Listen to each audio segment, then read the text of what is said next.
Hello மக்களே, welcome to Vijay tax 2.0. உலகத்தில் இருக்க பல்வேறு நிகழ்வுகளை உங்ககிட்ட வந்து சேர்க்கறதுக்காகவே இந்த சேனல் நான் ஆரம்பிச்சிருக்கேன். ஸோ உங்களுக்கு நான் போடக்கூடிய வீடியோஸ் பிடிச்சிருந்துச்சி அப்படின்னா நீங்கள் பண்ண வேண்டியது சின்னதாக ஒரு சப்ஸ்கிரைபர் அப்படியே இந்த நோட்டிஃபிகேஷன் ஆன் பண்ணி வச்சுட்டு ஒரு லைக்கை போட்டுட்டு கமெண்ட்ஸை போட்டிங்க அப்படின்னா எனக்கு ரொம்ப ரொம்ப வசதியாக இருக்கும். நான் எந்த மாதிரியான வீடியோஸ் போடணும் அப்படின்னு கூட நீங்கள் கமெண்ட் போட்டிங்கன்னா அது இன்னும் ரொம்ப ஹெல்ப்ஃபுல்லாக இருக்கும் அப்படின்றத நான் உங்ககிட்ட கேட்டுட்டு இன்றைக்கி ரொம்ப ரொம்ப இம்பார்ட்டண்ட்டான அதே மாதிரி உங்களுக்கு சுவாரஸ்யமாக இருக்கக்கூடிய ஒரு முக்கியமான விஷயத்தை தான் இந்த வீடியோவில் பார்க்க போகிறோம். இது ஒரு சீரியஸாக போக போகுது. சீரியஸ்னால் சீரியஸாக கிடையாது. பார்ட் 1, பார்ட் 2, பார்ட் 3 அப்படி போக போகுது. ஸோ கண்டிப்பாக உங்களுக்கு இந்த சீரீஸ் பிடிக்கும் அப்படின்னு நான் நம்புகிறேன். வாங்க வீடியோக்குள்ளே போகலாம்.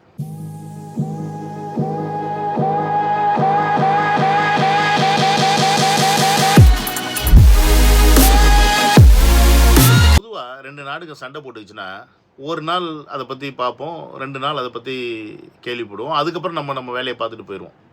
இதுதான் நடந்துகிட்டு இருக்குது. உதாரணத்துக்கு இஸ்ரேல், பாலஸ்தீன், காஜாவாக இருக்கட்டும், அதே மாதிரி மற்ற நாடுகளை வந்து லிபியாவை அடிக்கும் போதோ இல்லை சிரியாவை அடிக்கும் போதோ நம்மளாம் அது பெருசாக யாரும் பார்க்குறதில்ல. ஏன் அண்டை நாடுகளே அதை பற்றி பெருசாக கண்டுக்கிறதில்ல, அவங்க சண்டை போட்டு போகிறாங்கப்பா அப்படின்னு. ஆனால் இன்றைக்கி அமெரிக்கா, இஸ்ரேல் சேர்ந்து ஈரான் அடிக்குது. ஆனால் இந்த ஒட்டுமொத்த உலகத்தையும் ஈரான் தன்னுடைய கண்ட்ரோலில் எடுக்குது அப்படின்னா அது எவ்வளோ பெரிய விஷயம். அப்போ ஈரான் அவ்வளோ பெரிய ஸ்ட்ராங்கான நாடா அப்படின்னு கேள்வி எல்லாருக்கும் வரும். அப்படிலாம் ஒன்றுமே கிடையாது. அமெரிக்கா முன்னாடி ஈரான் கம்பேர் பண்ணும்போது நத்திங். அமெரிக்கா கிட்ட இருக்க ஆயுதம் என்ன, அமெரிக்கா கிட்ட இருக்கிற பொருளாதாரம் என்ன, அது வேறு லெவல். ஆனால் இங்கே ஈரான் கிட்ட இருக்கக்கூடிய மிகப்பெரிய ஒரு ஆயுதம் அதுதான் இன்றைக்கி உலக நாடை கண்ட்ரோல் பண்ணுது.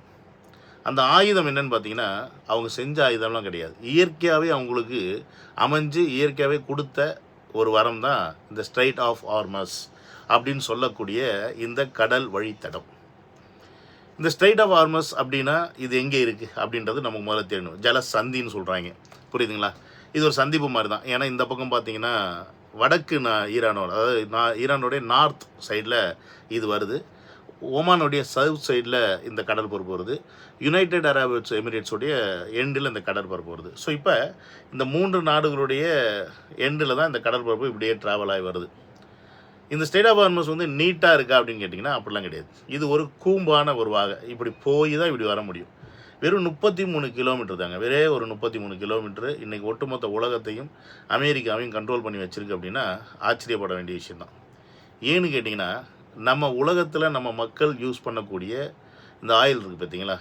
இப்போ க்ரூட் ஆயில் வந்தால் தான் நமக்கு பெட்ரோல், டீசல், அதுக்கப்புறமா இருக்கக்கூடிய கெரோசினாக இருக்கட்டும், எல்பிஜியாக இருக்கட்டும், எல்லாமே இதில் தான் எடுக்கிறாங்க. அப்படின்னும் போது உலகத்தில் கிட்டத்தட்ட 20% ட்ரேட் ஆயில் இந்த பக்கம் தான் போகுது, க்ரூட் ஆயில். அதே மாதிரி 20% மேலே எல்பிஜியும் இது வழியாக தான் போகுது. முக்கியமாக சொல்லப்போனால் இந்த அரபு நாடுகளிலிருந்து ஏற்றுமதி செய்யப்படக்கூடிய ஆயில் எல்லாமே யுனைடெட் அரபு எமிரேட்ஸாக இருக்கட்டும், கத்தாராக இருக்கட்டும், ஒமானாக இருக்கட்டும், குவைத்தாக இருக்கட்டும், சவுதியாக இருக்கட்டும், இவங்களோட ஆயில் எல்லாமே இந்த வழியாக தான் ட்ரேட் ஆகி போகுது. அதே மாதிரி அந்த பக்கத்துலேருந்து வர ஆயிலெலாம் இந்த வழியாக தான் ட்ரேட் ஆகி மற்ற நாடுகளுக்கு போகுது. ஸோ அப்போ இங்கே இதுதான் ஒரு மிகப்பெரிய வழித்தடமாக இருக்குது. இந்த வழித்தடத்தை இவங்க விட்டுட்டாங்க அப்படின்னா இவங்க கிட்டத்தட்ட ஒரு 10,000-15,000 கிலோமீட்டர் சுற்றி வர வேண்டிய ஒரு தேவை இருக்குது கப்பல்களுக்கு.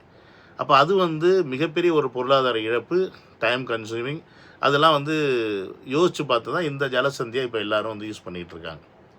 இப்போ இந்த ஜலசந்தியை நார்த் சைடோடைய ஈரானில் இருக்கிறனால, ஈரானுடைய கட்டுப்பாட்டில் இந்த 33 கிலோமீட்டர் இருக்கிறனால, இந்த அமெரிக்காவும் இஸ்ரேலும் ஈரானை அடிக்கிறனால இவங்க என்ன பண்ணுறாங்க, நாங்கள் கப்பலை அனுமதிக்க முடியாது அப்படின்ற ஒரு கட்டுப்பாட்டை ஈரான் போடுது. ஸோ இதுதான் இப்போ உலக நாடுகளுக்கு இருக்கக்கூடிய மிகப்பெரிய தலைவலி. இந்த 33 கிலோமீட்டரை அமெரிக்கா போன்ற நாடுகள்னால ஈஸியாக கப்பலை எடுத்துகிட்டு கொண்டு போக முடியாதா அப்படின்ற கேள்வி எல்லாருக்கும் வரும். இந்த கடல் பகுதி இப்படி நேராக இருந்துச்சுன்னா கூட கப்பல் அதே வேகத்தில் போகிறதுக்கான வாய்ப்பு இருக்குது. ஸோ பெரிய லெவலில் ரிஸ்க்கு கொஞ்சம் குறையும் அப்படின்னு சொல்லலாம். ஆனால் இங்கே குறுகிய லெவலில் இருக்கனால கப்பலோட ஸ்பீட் குறைஞ்சி அந்த இடத்துக்குள்ளே என்ன ஸ்பீடில் போக முடியுமோ அதில் தான் போக முடியும். அப்போ அதற்கு பாதுகாப்பு கொடுத்து கொண்டுட்டு போகணுன்னா கூட ஈரானுடைய கட்டுப்பாட்டில் இருக்கக்கூடிய அந்த பகுதியில் ஈரான் நினச்சா அட்டாக் பண்ணும். அவங்கக்கிட்ட அந்த இடத்துல சப்மரீன்ஸ் இருக்குது, கன்னிவேடி இருக்குது, அதுக்கப்புறம் பார்த்திங்கன்னா மிசைல்ஸ் வச்சுருக்காங்க, இன்றைக்கி இருக்க டெக்னாலஜி பிரகாரம் ட்ரோன் வச்சுருக்காங்க. இது எல்லாமே சேர்ந்து ஈரான் கிட்ட இருக்கிறனால அந்த நேரத்தில் அவங்க அடிக்கிறாங்க, அட்டாக் பண்ணுறாங்க அப்படின்னா என்னதான் பாதுகாப்பு கப்பல் கூடவே வந்தால் கூட அவங்களால முழுசாக பாதுகாக்க முடியுமான்னு கேட்டால் கஷ்டம்தான். அங்கே வரக்கூடிய ட்ரோன்களையோ அங்கே வரக்கூடிய மிசைல்களையோ இவங்க இன்டர்செப்டார் மூலிமா அதை தடுக்கணும்னு நினச்சாலும் குறிப்பிட்ட அளவு தான் இவங்களால தடுக்க முடியுமே ஒழிய அதற்கு மேலே இவங்கக்கிட்ட தடுக்கிறதுக்கான ஆயுதம் இருக்காது. ஆனால் ஈரான் அப்படின்றது அவங்களுடைய சொந்த நாட்டில் இருந்து அவங்க ட்ரோன்ஸையோ இல்லை மிசைல்ஸோ அனுப்புகிறாங்கன்னா அவங்கக்கிட்ட பல நம்பர்ஸில் இருக்கும். இப்போ ஒரு 50 100 அனுப்புகிறாங்கன்னா அவன் 200 300 அனுப்பும்போது இவன் ஒரு 100 தான் இவன் தடுக்க முடியும். மீதி என்ன பண்ணும்? மீதி அங்கங்கே போய் கப்பல் மேலே விழும். அப்போ இது எல்லாமே ஆயில் கப்பல் எல்பிஜி கப்பல் அப்படின்னும் போது ஒரு வெடிகுண்டு விழுந்தால் கூட அந்த கப்பல் மொத்தமும் நாசம். அப்போ இது மிகப்பெரிய ஒரு வர்த்தகத்துக்கு இழப்பு, பிஸ்னஸ்க்கு இன்வெஸ்ட் பண்ணவங்களுக்கு இழப்பு அப்படின்ற இந்த விஷயம்லாம் இருக்கிறனால எந்த நாடுகளுமே இந்த ரிஸ்க் எடுக்கிறதுக்கு தயாராக இல்லை. இதுதான் ஈரானுடைய மிகப்பெரிய பலம். 2026 நம்ம ஈரான் மிகப்பெரிய பலம் வாய்ந்த நாடாக இந்த ஹார்மோஸை கண்ட்ரோலில் வச்சுருக்கனால இன்றைக்கி எல்லோரும் நம்ம பார்க்குறோம். ஆனால் இந்த ஹார்மோஸ் அப்படின்றது இன்றைக்கி ஈரான் கட்டுப்பாட்டில் இருக்கிறனால அது பலம் வாய்ந்தது அப்படின்னு நினச்சிங்கன்னா அப்படி மட்டும் கிடையாது.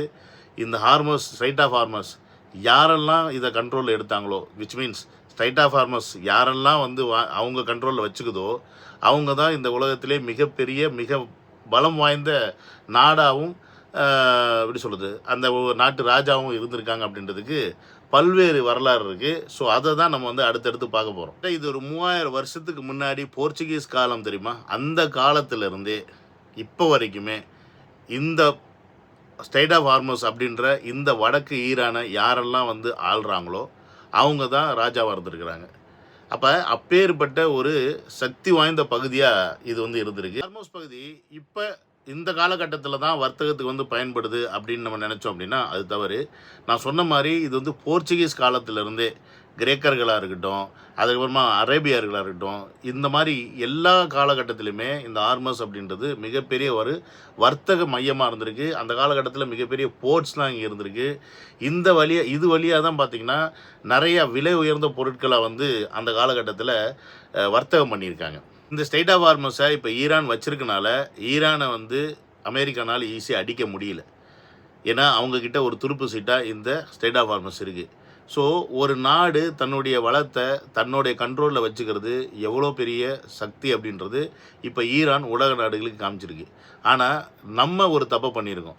நம்ம இந்தியா ஒரு தப்பு பண்ணியிருக்கு. நமக்கு சொந்தமான ஒரு தீவை அடுத்த நாட்டுக்கு கொடுத்தனால இன்றைக்கி நம்ம நாட்டில் இருக்கக்கூடிய மீனவர்கள் தினமும் சாகுறாங்க அப்படின்றது உங்களுக்கு தெரியும். அது எதுன்னு பார்த்தீங்கன்னா கச்சத்தீவு.